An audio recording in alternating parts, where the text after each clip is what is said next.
Hey, Viking fans, how do the Tampa Bay Buccaneers measure up to the Minnesota Vikings? Let's find out in 3, 2, 1.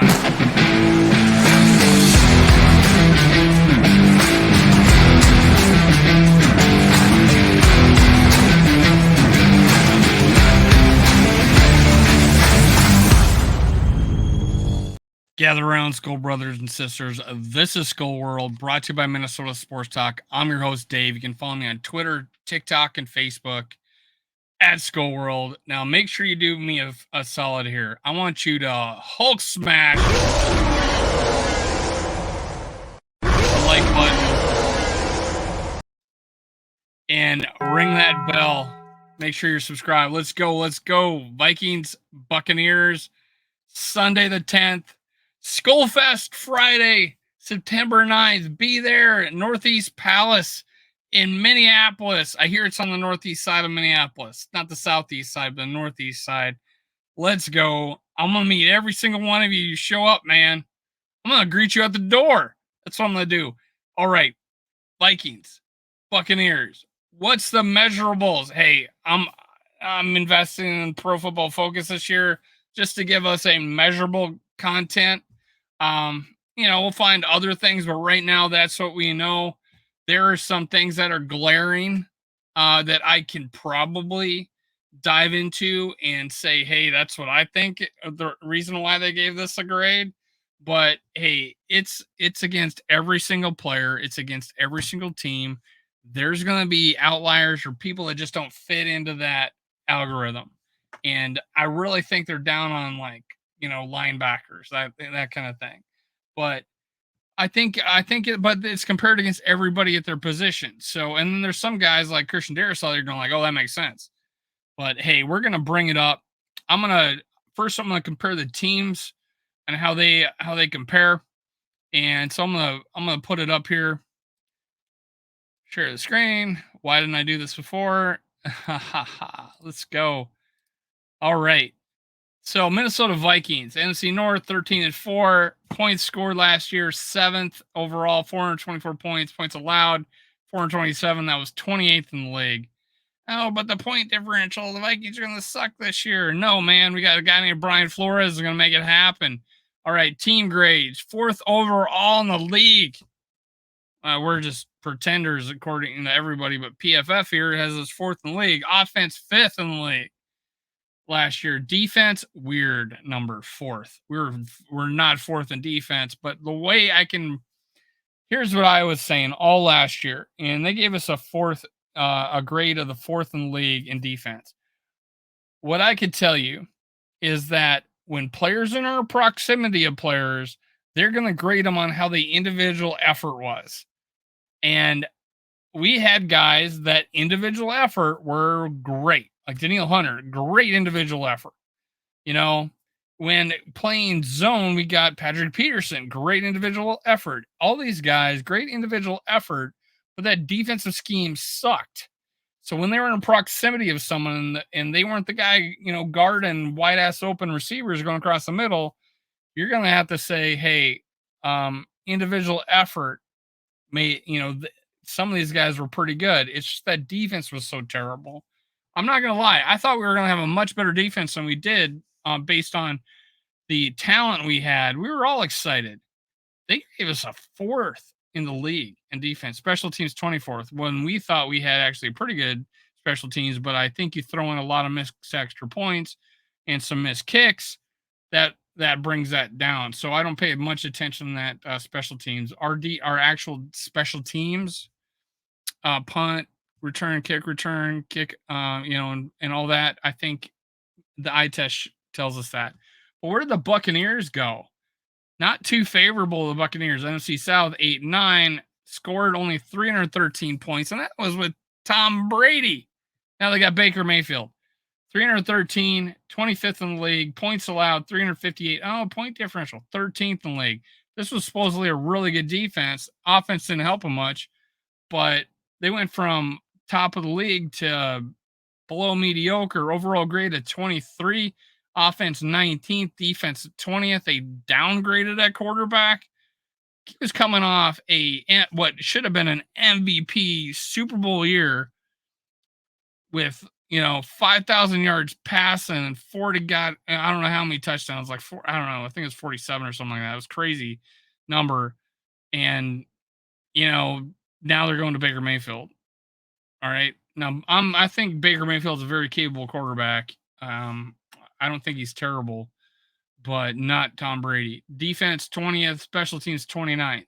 So right there, we were better than them across the board last year. Now, what I like to do is talk about their lineups. So let's compare. Let's go straight into it. Our offensive line against their defensive line is going to be what defines this game, I think. All right. So let's go straight to Vita Vea, who has a run grade of 53. So what I'm going to tell you is that where we beat these guys is we establish the run. And according to these grades, I'm in line here. Pass rush 72. Now this guy, I mean, he's a good player, man. He's a good player. His grades, his career 73, 78, 89, 74, 65. Maybe. And they got him 48 out of 127 overall, right? And pass rush grade, he's 23rd out of 92. So that's his strength. So, and if I'm not mistaken, he had 3 years in a row with 6 sacks. So, right there, we're going to be looking at how we are giving Bradbury help. I don't think he can handle one-on-one. So, how are we giving Bradbury help? And we got to have a fullback in there, a running back in there, protecting him on pass plays, protecting Kirk Cousins. We got to help him out. So, that's Vita Vea. Now, I hate that it doesn't go straight back to the page I want, but bear with me here. So now let's go to the other lineman, Joe Tryon Shoyinka, whatever. Pretty average all across the board. So these are starter grades. Anything above a 60 starter grade. But he's a 67, so another solid end. His grades, he stepped up 50 to 67, so pretty good. Overall, 51 out of 119 edge rusher, but still pretty average, right? So let's go back to lineup. Now, the other D tackle, Cansey, no, he's a rookie, so we'll see. According to this, he's a rookie. First round, 19th selection overall. So we got to see what he's got going. He may be the wild card. We'll find out what he has. Now, Shaquille Barrett, who 2015, 74, 84, 82, 74, 77, 74, 81, 68. Down year. 47th out of 119. His best, second best year was the year before at 81 at 13th overall. Defensive grade 68.3. Again, that's down from 81 the year before. So what's causing this? What was the cause of this drop? Was it the offense struggling and leaving these guys out on the field? So let's go over to the Vikings offensive line. Now, susceptible to the run is the only thing you can kind of think of here, that they're not as strong against the run. And if we can establish that, let's see. So let's look. Bradbury, 67.5. Remember, he was playing pretty good before he got hurt. Pass blocking starter grade, 63.8. He was 25 out of 37. So a little below average there. But 9th out of 36, 70.5 run blocking grade. So that's our strength with this offensive line. Why didn't we do that last year? I don't know. So I think because of what we did, we extended CJ Ham. We brought in Oliver, running, run blocker. Let's look at Cleveland. This is a crazy stat. Run blocking grade 79.7. So he is a 66, 68, 73. Everything shows that he was improving. He's a top third guard in this league, according to this. 4th in the league in run blocking, 56 out of 74 pass blocking. So how good he is a run blocker is the exact opposite of him as a pass blocker. You know, I don't know how that works. He's tall and lanky. You'd think he'd be better pass blocker than a run blocker. At least he was tall and lanky coming out of the league. So back to the lineup. Ingram, run blocking grade, starter grade, 26 out of 74. He's a hoss. He's a strong individual. He picks people up and throws them down run blocking. But pass blocking, he was fourth worst in the league out of all the guards. 71 out of 74. 57th overall at 57. All right. Year 2 will make a difference. He may not jump up and be all of a sudden become all pro, but he's going to improve. He's going to improve. This is the second year, everybody playing the same position. Now, obviously, I don't, the 2 tackles, but just for crap, shits and giggles, let's go look at our left tackle, Darrisaw. Second overall grade, did not make the all pro. Did even make Pro Bowl? I don't know. It didn't make the top 100. I know that, but he's second best tackle in the league out of 81. Out of 81, second best tackle in the league. Pass blocking grade 82.4, eighth in the league. Run blocking 90.6, third in the league. Look at the difference, 71.9 to 90.4 the second year. We want that from Ed Ingram right there. I don't think he is as talented. Ed Ingram is as talented, so we might not see that. But give me something close, or not, in an earshot of that. But let's throw out O'Neal here. 82.7 offensive grade, eighth in the league. We got 2 top 10 tackles on this team. Only 8 other tackles are in the top 10.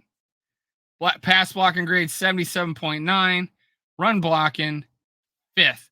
So you got to think our run blocking against their run defense is got to be the killer. Let's look at something else. Let's look at these let's look at the linebackers, middle linebackers. Let's look at David here.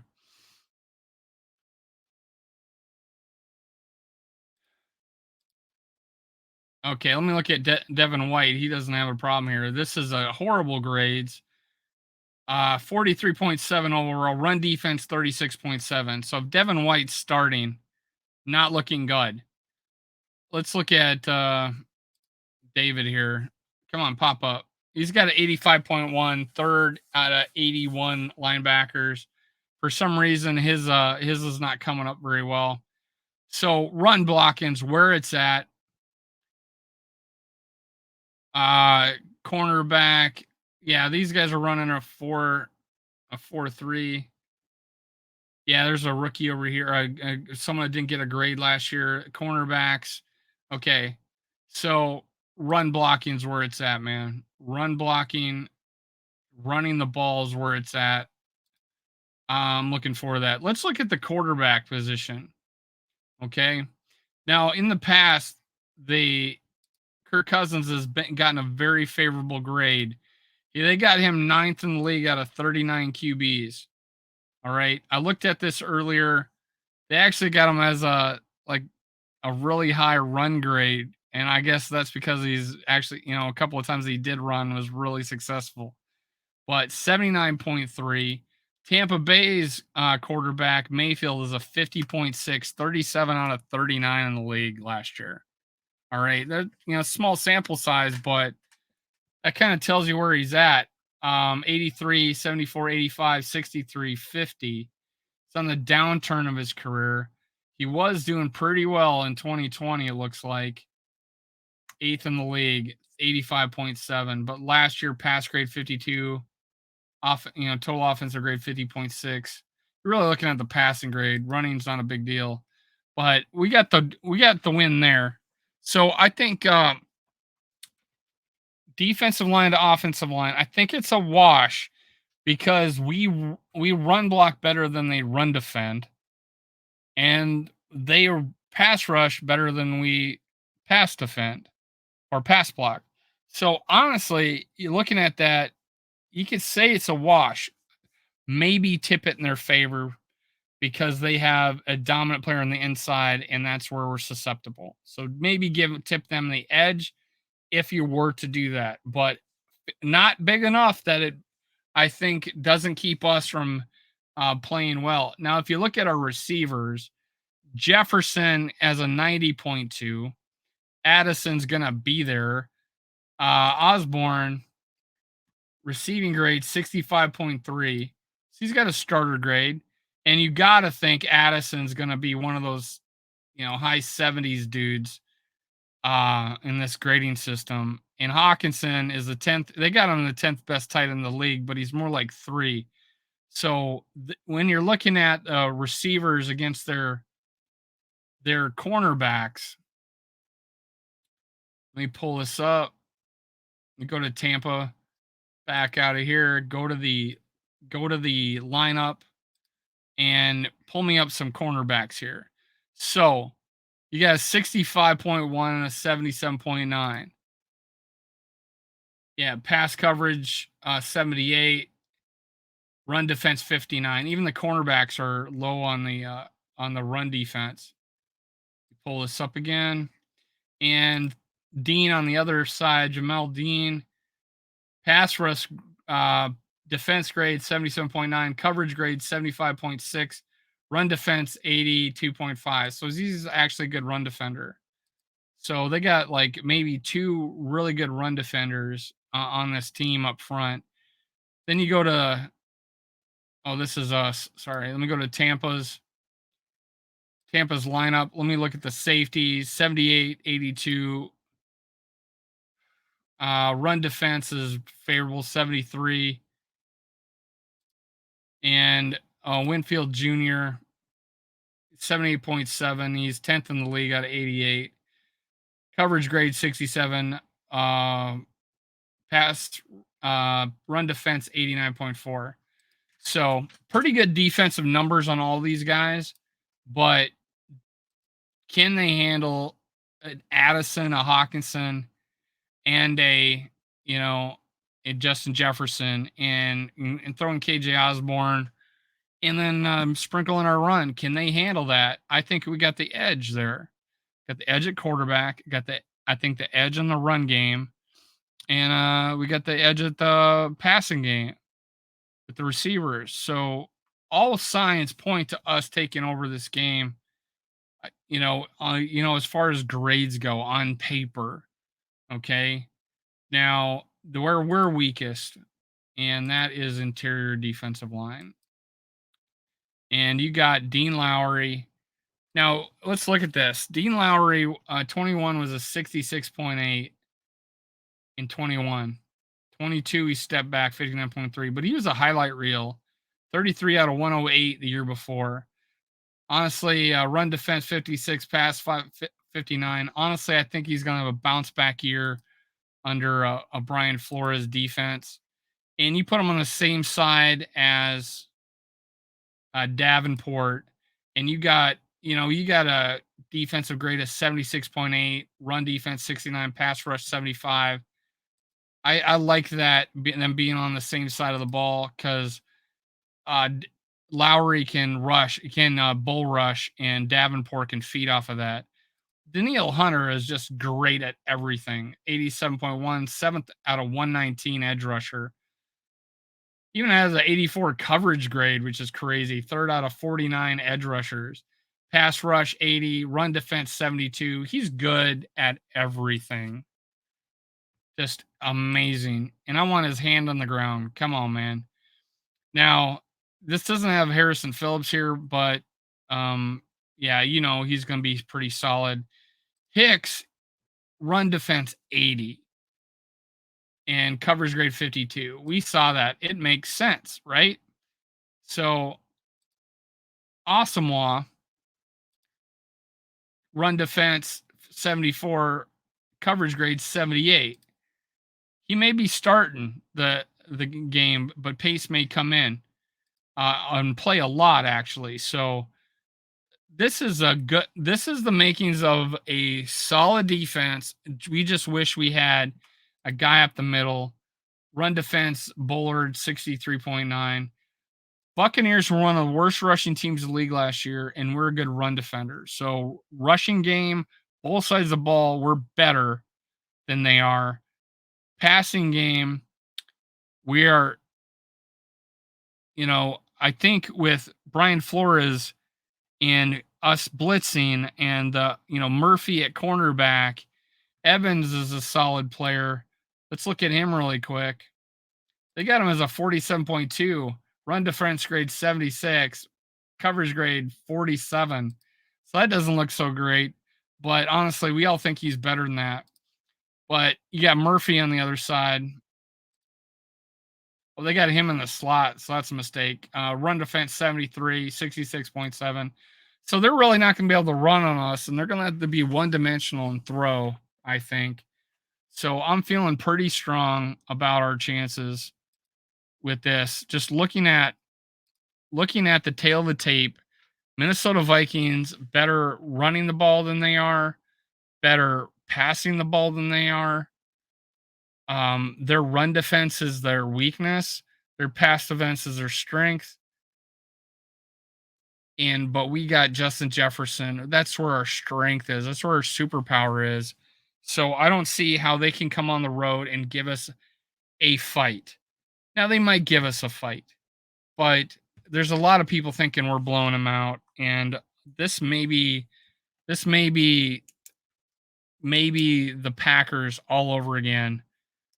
First game of the year where we just look dominant the whole game, and that's what I gotta say, man. Make sure you Hulk smash the like button and ring the bell. Make sure you're subscribed. Stay with me.